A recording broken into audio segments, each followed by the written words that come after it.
All right, I think we're ready. Good afternoon, and thank you for attending the 2022 Arts in the Libraries Virtual Festival. Today we are screening a short film, Yet So Far, with a Q&A with the director to follow. As a reminder, you can submit questions throughout the session in the chat, which we will answer at the end of the presentation, and we'll get to as many as time permits. Priya Vashist is a film director, screenwriter, and editor. They are an assistant professor of film at Old Dominion University. Priya works in various genres and styles of filmmaking, including narrative, documentary, and experimental. Their work focuses on social justice and representation of minorities, especially queer South Asians, on screen. Priya's work has been screened at various national and international film conferences and film festivals. So, without further ado, we're presenting Yet So Far with Priya Vashist. If you look in your chat, you'll see the link and you can watch the video, use the password that's attached, and come back as soon as you're done. Great, thank you so much, Helene. So the film is about 19 minutes long. So let's take 20 minutes from now and then come back with the Q&A.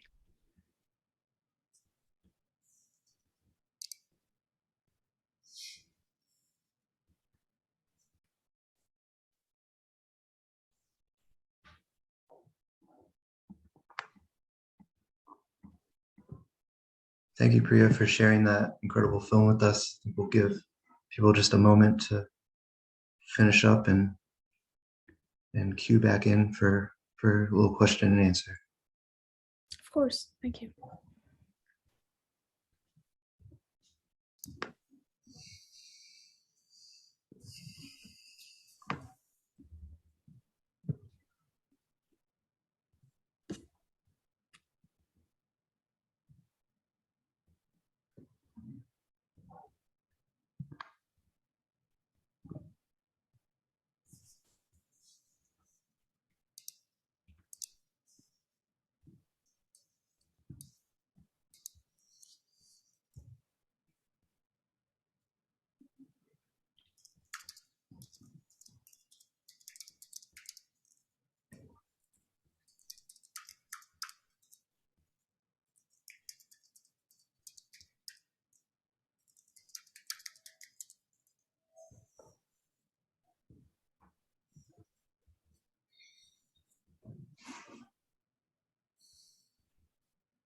Okay, well, thank you again, Priya.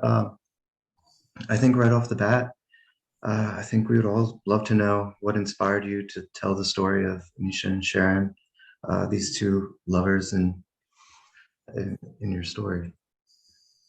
So I lived in San Francisco for about 5 years, and being a queer Indian person, I just,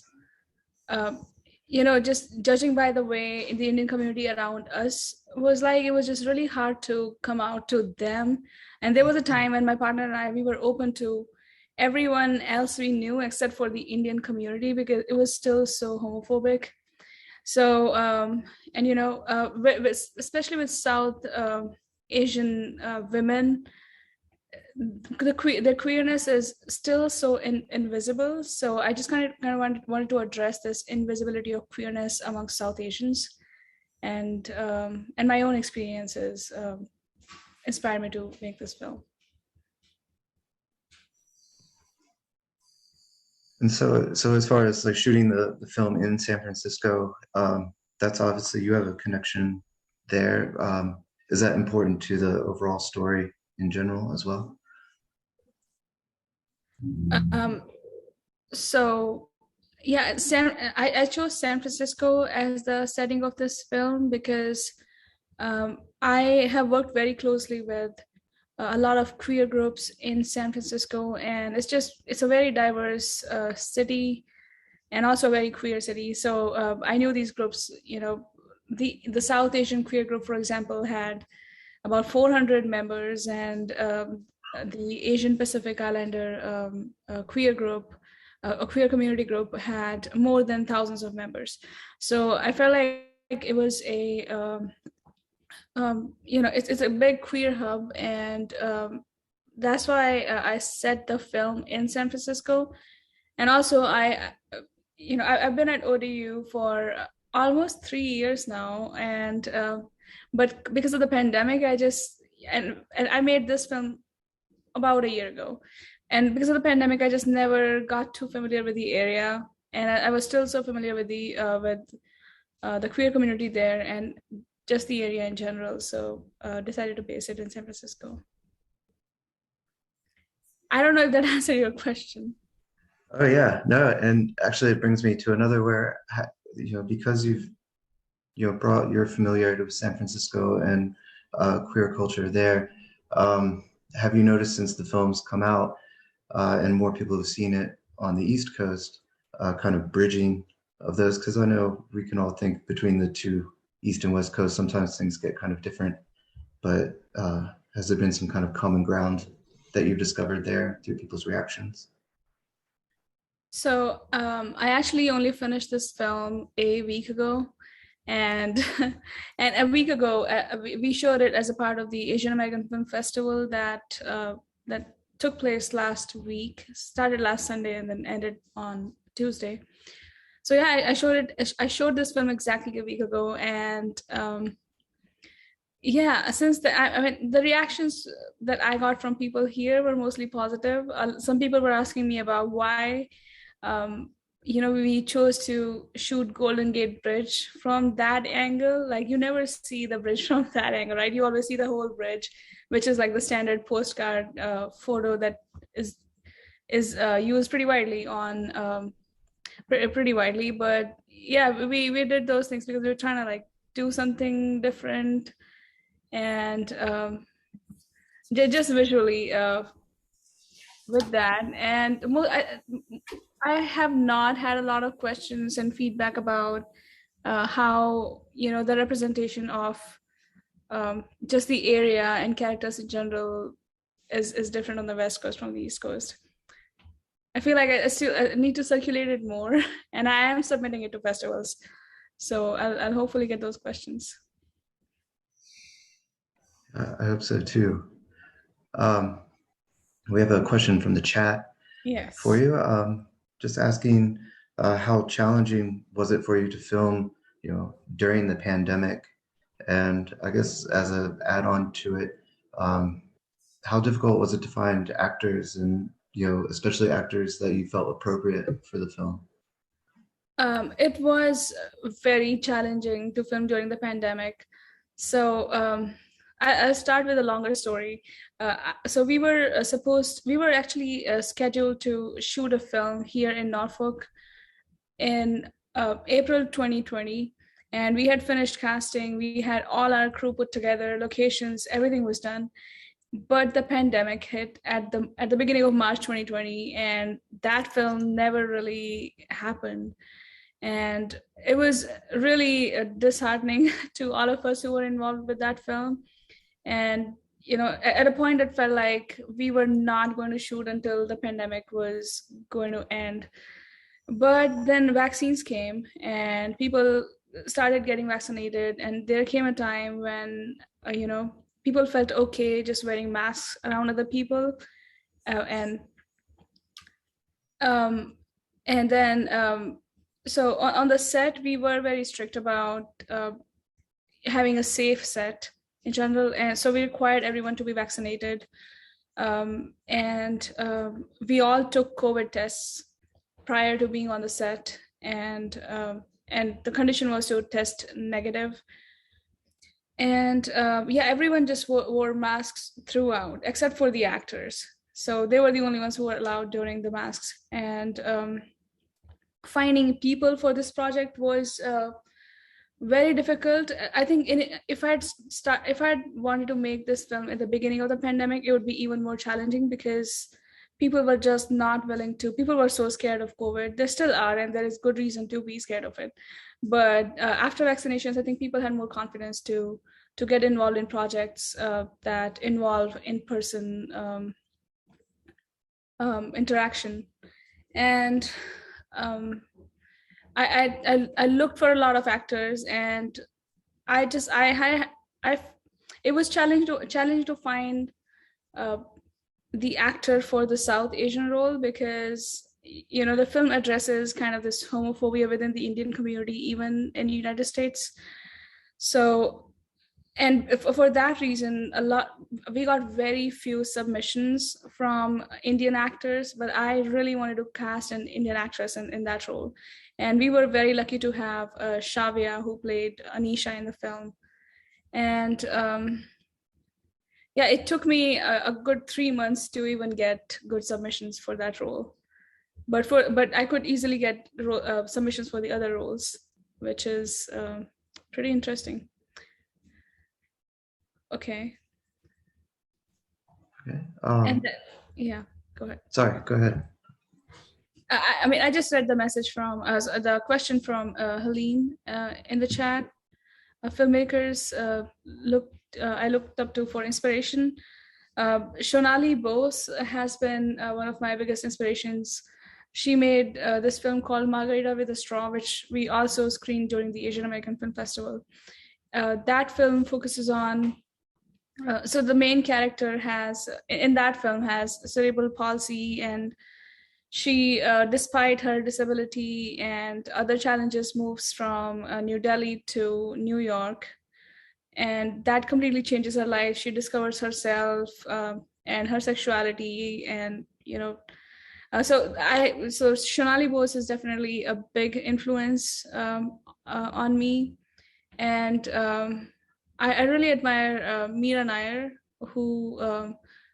who's made films like The Namesake, which is about an Indian family that immigrated to the United States back in the 80s, and their son struggles with finding his identity, and grows up hating his Indian name. Actually, it was a Russian name, which was also an Indian name too. So he struggles with that and accepting himself. So those kind of stories really speak to me, and yeah, those filmmakers have really been an inspiration.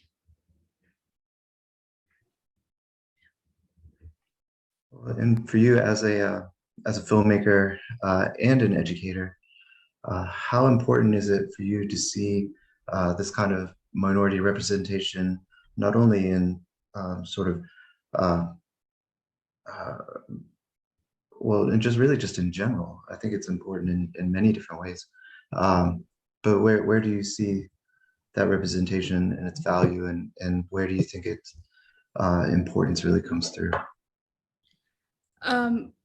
I think representation is very important, because it not only helps you tell your stories, but it also kind of shapes the way people are seen in society. My effort through my films is to humanize experiences. Humanize experiences of people who look like me, and I have not seen a lot of films that feature queer immigrants of color on screen. So but people like and queer immigrants of color exist, and I think it's important to show those, to see those experiences on screen, just so just for the mainly for the reason to humanize them. So we spoke a little bit about how some of the challenges you faced filming through COVID, and you mentioned that you had a film that just didn't work out right in the beginning.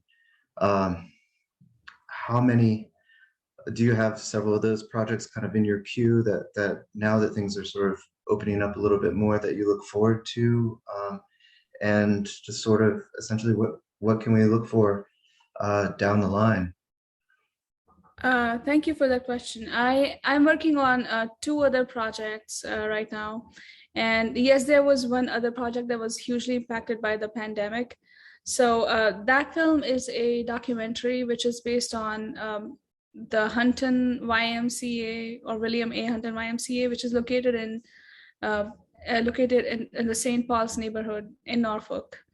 And so this YMCA is this nation's oldest historical African American YMCA. And this YMCA is being forced by the city to close its doors because the area is going a major redevelopment, and all the residents living in the area surrounding the YMCA are being given vouchers to relocate to other parts of the city. And this really disrupts their life, and they're also trying to get rid of the YMCA or just move it to a different location. So the documentary is about how moving of this YMCA would disrupt, first of all, this neighborhood's lives completely, especially senior citizens and children who are going to school. They would have to find different schools, make new friends, and senior citizens who've spent all their lives living in this community, and they would be forced to make new connections. Some of them may not be able to do that, and that would really impact not just their physical well-being, but also their mental well-being. So, this documentary is going to address all of these ongoing issues and Huntington YMCA's fight with the city. And there is another short film which is lined up, which we were actually filming in April as a part of ODU Film.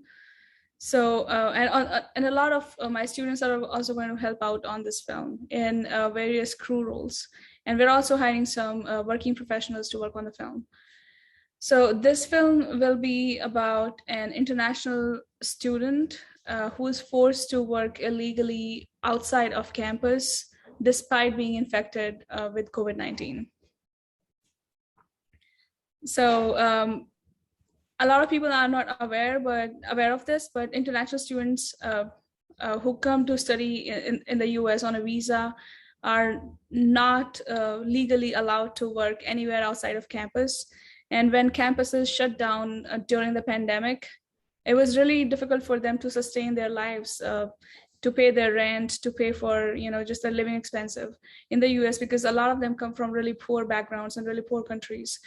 So, there was this huge issue, and no one really talks about international students, I know there are a lot of other issues, but I felt like, I was an international student once, and I've seen people around me, especially when I went back to San Francisco during the pandemic, I saw that all of these people were just not able to afford San Francisco rent. And, and they were really considering leaving their education midway and moving back to India and then starting afresh, which I think is really unfair. And that film just tries to address that issue. Great. I have one more question for you, and in that time, if anyone else wants to post any questions in the chat, we can address those before we wrap up.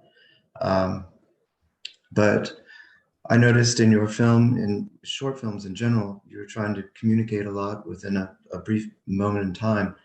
And, I noticed, for example, the sets were fairly, Spartan, and it really drove emphasis to the characters. What kind of storytelling elements are important to you, especially when making short films that keep them moving in a direction that's impactful and still very strong?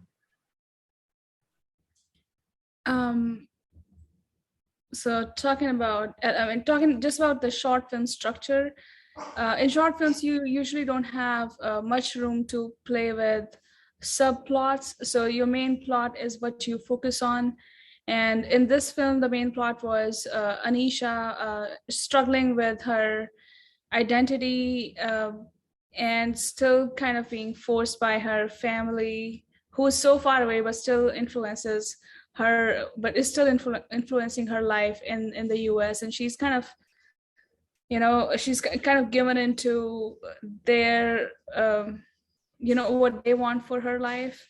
And she's living with Raj until she, meets Sharon again. So like she's known Sharon for a long time, or she's known her before, but she's kind of stepped away from that identity of hers. but when she meets Sharon again, she just cannot this time let go of her, and she accepts herself for who she is and comes out of the closet. So yeah, so in short films, I think it's, since we, they're about making one point and you have such limited time, I think just, sticking with the plot and not creating any more subplots is important. And I think staying true to the theme and the central story, which the film is about, is, I think, really important to me. Fantastic. Thank you. Thank you. Well, once again, thank you, Priya, for sharing your film with us. And thank you to everyone who's joined us this afternoon. Yeah, thank you so much. In the chat, I've posted the link to the Arts in the Libraries Festival, which will continue throughout the week. And anyone can click on that and share it and join in for more presentations that will be happening all week long. And I hope you all will join us again tomorrow, Tuesday, the 22nd at 12 noon for a virtual zine workshop with Gabe Campanato, who's the Hofheimer Art Library Supervisor. Thank you, everyone, and enjoy the rest of your day.